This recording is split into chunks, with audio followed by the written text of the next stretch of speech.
शेपूची भाजी करण्यासाठी आपण घेतल्या 4-5 मिरच्या, थोडेसे लसूण आणि शेंगदाणे. तेल टाकून घेतलं आहे. त्यात टाकणार आहोत आपण थोडंसं जिरं.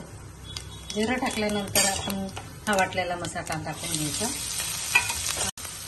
मसाला परतून झाला आहे. त्यात टाकणार आहोत आपण टोमॅटो.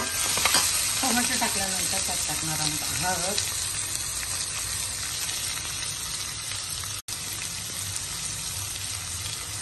मीठ टाकणार आहोत. मीठ टाकल्यानंतर लवकर टोमॅटो सॉफ्ट होतो.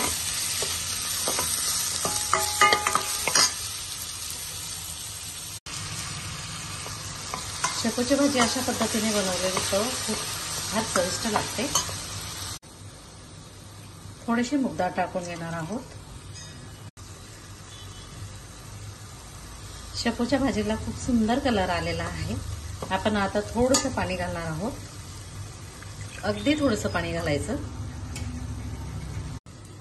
10 मिनिटं झाकण ठेवून आपण शिजवून घ्यायची भाजी. भाजी तयार झालेली आहे. माझ्या चॅनलला लाईक, शेअर, कमेंट करा. धन्यवाद.